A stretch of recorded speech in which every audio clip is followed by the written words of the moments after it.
Welcome back to another episode of We Talk Fit with Mish and Dean. Coolio. Let's do this. Pretty easy. So you wanted to chat about a little bit of ego lifting, realistically. So how to do it, or you wanted to speak to an expert? How not to do it. Yeah. Longevity, injuries, things like that all play a part when you start ego lifting, and just sort of seen a few different things lately that just thought we'd have a bit of a chat and sort of break it down on sometimes why it's not so good. Well, it's not really any good at all. Yeah. Like, I think when we're talking, what I get from when you're talking about ego lifting is when you're letting ego determine what you're doing. So ego lifting, like, your ego is telling you to lift 100 Ks and you can lift 100 Ks.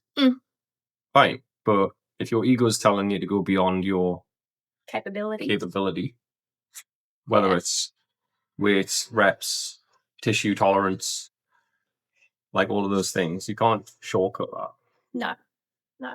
So, yeah, pretty much just exactly that, and how a lot of people end up with injuries when they start to try an ego lift. You know, they say it's a deadlift or something like that, and they try and go like you went with a client today.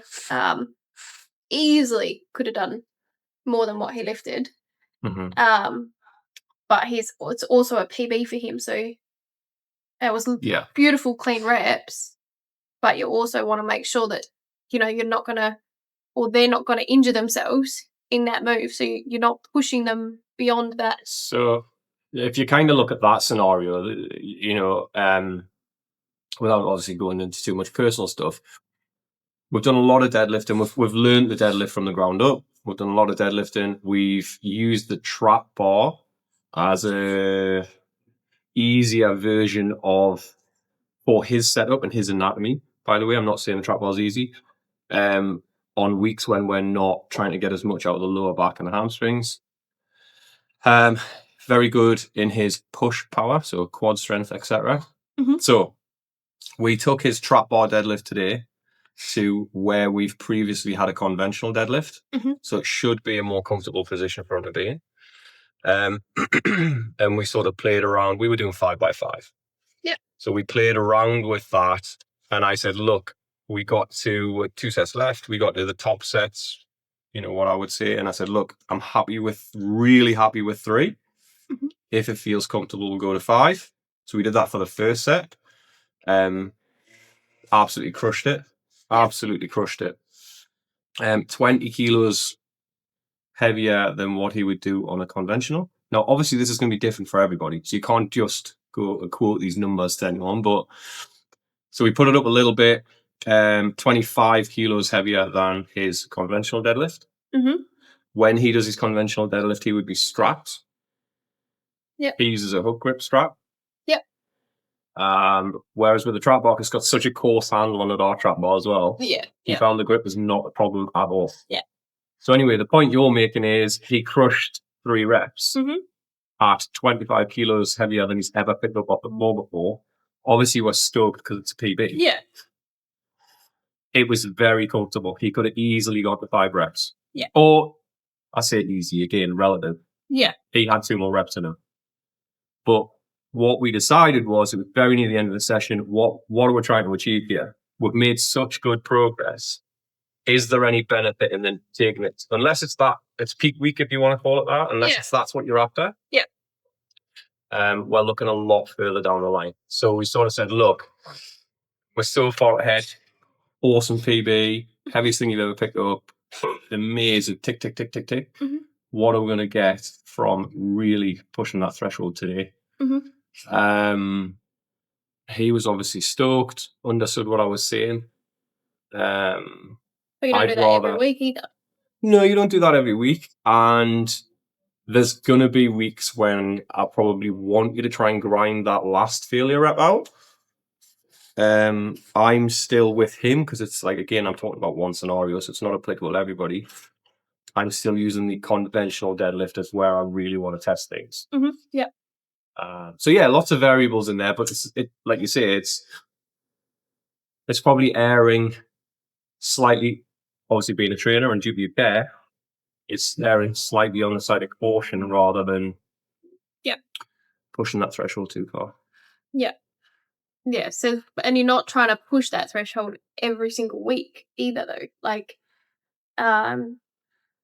recently been watching a few different things, and it's constant PBs or constant push every single week, every single session, with which you know you want to push, but when you're doing a strength block or something like that, trying to basically get your 1 rep max every single week, every single session, what's it achieving other than your sort of ego lift when you're literally going for a 1 or 2 rep max? So like, it's hard to talk about it because we admire and respect people that get after it and really want to go to find out what they are capable of for 1 reps or 2 reps or whatever, and we'll support them and help them and program for them and train them or whatever it might be to get to that.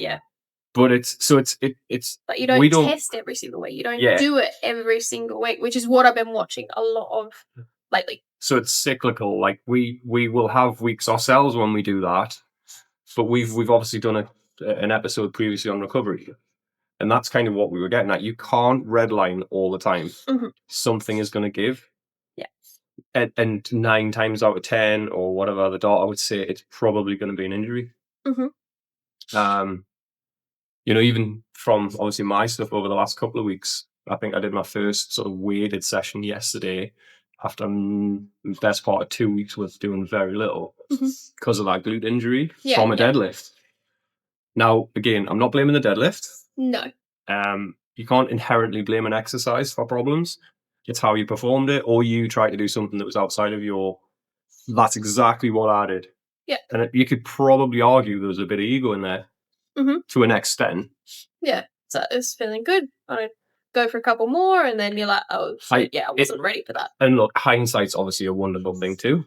I got very rigid with 5x5, and what I should have done is gone, I am 10 kilos off the heaviest weight I've ever lifted for 3 reps. And I'm progressing quite well through a strength block. Yeah. I should probably call it here. Yeah.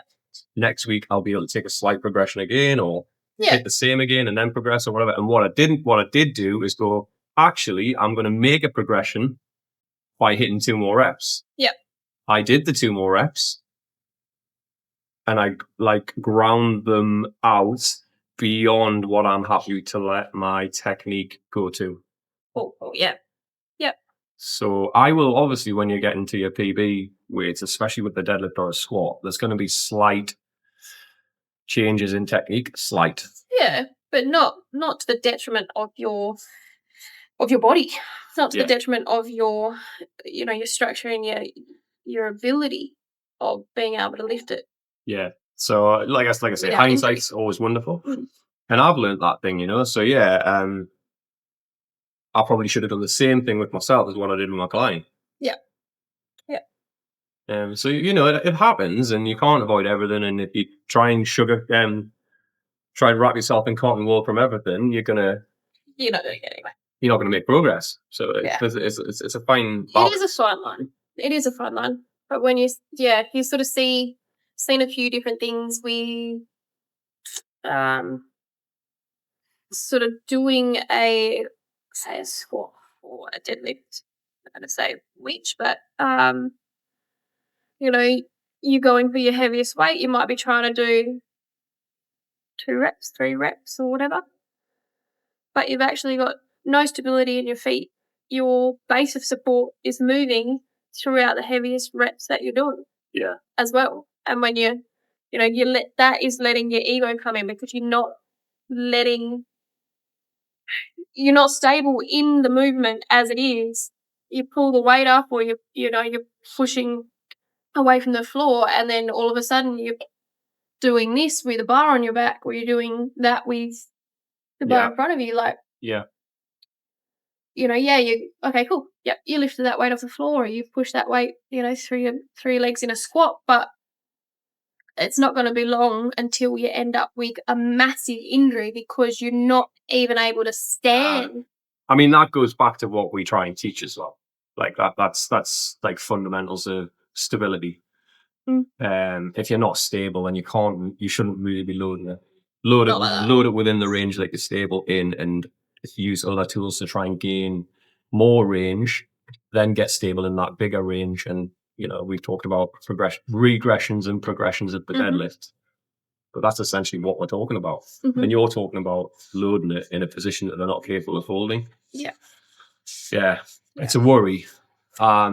Obviously, doing what we do, we get to see all ends of the spectrum as far as, let's call it like competency of like even some of the most stable moves. So not even the big compounds. A big one I see, and it's typically guys. And perhaps at one point I was guilty of it way back in the day when everything was black and white. Like a bent over row. Okay. So without asking every single person I see do a bent over row what they are doing a bent over row for, I'd hazard an educated guess that they're probably doing it to try and build their back muscles, right? Regardless of which variation of way they're doing it. Yeah. Sorry, guys, there isn't a scooter riding around in the car park outside. They are actually leaf blowing right outside the door, which is perfect timing, by the way. Yeah, so with a barbell row, okay? You might see a dozen people doing that a day, right? I'd go short of somebody I've corrected or like trained with your clients and stuff. I'd say most people do not get into the right position for it and put like probably 100% too much weight on it. Oh yeah. Yeah. Like, and that's crazy when you actually use that number. Yeah. And I literally mean, like, if you can't grab like, let's just use an Olympic bar, 20 kilo bar, right? Obviously, that'd be too heavy for some people. But if you can't bend over to, I don't know, it's, somewhere between 90 and 45, let's say. Yeah. So 90 degrees is pretty extreme. Not many people are going to be rowing in that position. It's too much lower back movement. Let's say it's somewhere in the middle. If you can't use just a bar and maintain the position so that the muscles you're trying to target are the things moving that weight back and forwards. If anything else is moving, if reps 2 and 3 are here and reps 4 and 5 you're in this position and reps 6 and 7 you're in this position and you're back and shrugging it now. Yeah. It's too heavy. Yeah. Like the exercise is telling you whether you should be doing it. And if you persist, and like I say, I'm going to use this as an example because I've seen it lots, loading the shit out of the bar and doing bent over rows and your back is in that position, it's a shrug and that's why your shoulder hurts. Sorry, but that's the reality of it. And it's just it. Yeah. So that's probably the easiest example I would go to with ego lifting. And it's unfortunately typically guys with that one. Yeah, mostly that you've seen. Not all the time, but yeah. Yeah, that's a pretty good example, that one. Do you think that social media and everything has a massive impact on ego lifting a little bit? People watching it and seeing someone do a certain weight and then actually going, oh, I could do that, or I'll try that, or instead of going, I'm not there yet, but that's where I want to aim for here. And then they push too quickly, and then that's where... I think society, like obviously we're impatient as a society now, so we want to get straight to the big move rather than learn how to do it. Social media does have a big part to play in it because you might follow, let's say you follow 5 of your favorite coaches and you see them crushing workout after workout after workout. You're only really seeing the good stuff. You're not seeing them when they've had to have a day when they've progressed it, or some shitty reps that they didn't count because they just didn't have the right position or whatever. You don't see that stuff because of course, nobody. It doesn't look glamorous. Not many people share it. Yeah. Nobody's going to want to, unless it's me getting stuck in a hamstring curl and you laughing at us because I've got cramp. Like nobody really posts like that side of it. Might have to share that again. Yeah. But so maybe social media does play a bit of a part in it. I think, like, and I can only speak as a guy, right? But I do think there's an inherent ego in males. where it stems from. It's obviously like a physiological, biological thing, but we all inherently, which is good in some ways because that's how we challenge ourselves. We want to lift probably more than we're capable of. Want to. We can't lift more than we're capable of because if we move it, we're going to hurt something. But we want to, and we don't let the hey, if you just did it for 4 weeks like this scenario, you'd be able to do that. It's just not gonna. Just doesn't sit. I've had that conversation with people. Yeah. And it just doesn't sit. Like it just doesn't. No. And no, I'm not talking. These are not ignorant people. They're not stupid people. Smart people, adults, not children. Like, yeah, and it's just what happens. Yeah. I'm presuming you've come across the same thing with people as well. Yeah, I often had chats with people about certain forms. So, like the feet moving in a position with a squat or a deadlift, for example. Yeah. Catch you later. See you, mate. And with those feet moving for those certain people or whatever, and go, all right, let's regress it and then really try and utilize that stability, and then you'll get there, you'll get to that point. But it's often a sort of over the head and don't care, and I care more about the numbers than I do about my form. Yeah, it's a tough battle to try and win that argument. It really is. And I think some of it's impatience. Like we talk about ego, but it's kind of the same thing, isn't it? It's the impatience of I'm not prepared to take a side step.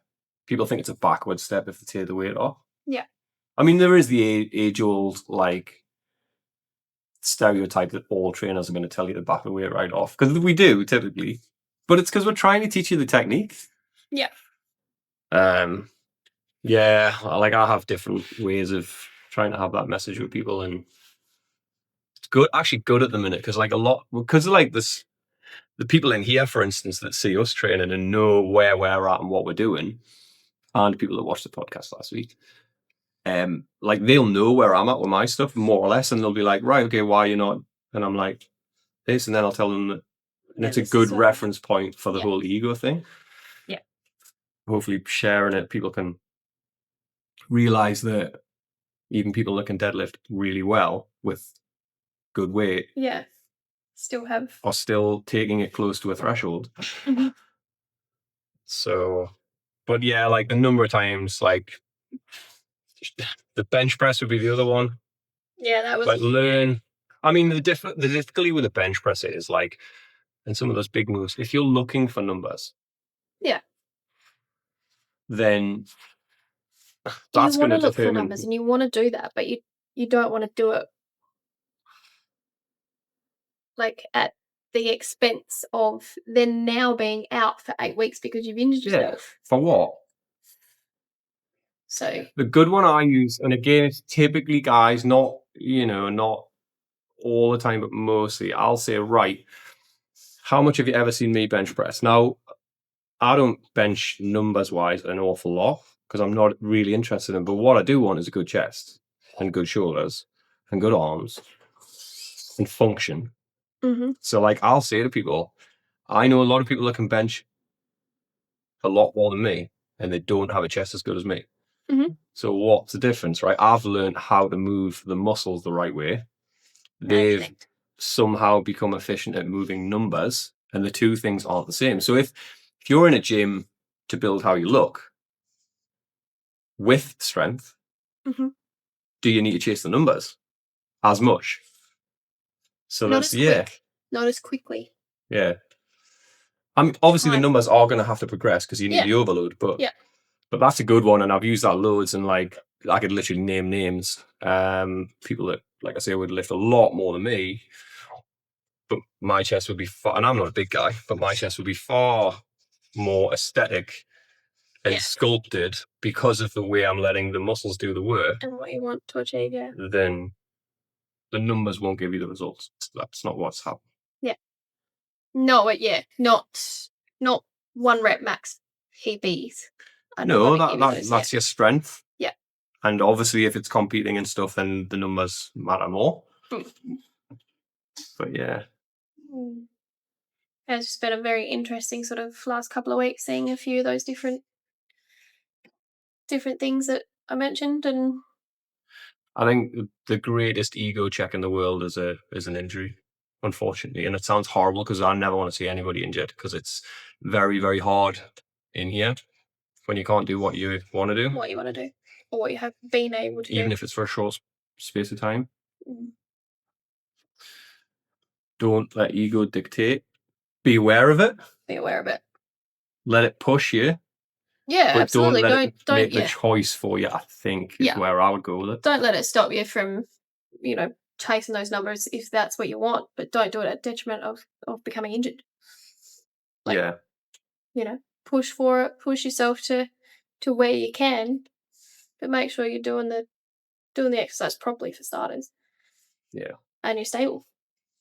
And here's a good one as well, if more than one person has told you something about an exercise, it might be worth listening to them. Mm-hmm. I guess that's the same in anything in life. Yeah, pretty much, yeah. I guess with anything, you can choose to take it on board. You can choose not to. You don't have to. But, yeah, just more about worrying about people getting injured and going... Well, obviously, we fall into there because that's what we do for a living, so we're always going to err slightly more cautious, even though we push our own stuff. But whilst I want some form of performance, I'm also thinking, I'm 42-year-old and I want to be really healthy and strong and in a good place for a long time. Yeah. Not for a week. Yeah. So the numbers will feel great for half an hour, 5 days while you've bragged everybody you know. Yeah. But then is the result going to still be there, or don't let it dictate everything? Pretty much. Happy with that? Sweet and short and... Ego 101, done. Ego 101. Just be careful. Not too careful. Just a little bit careful. A little bit.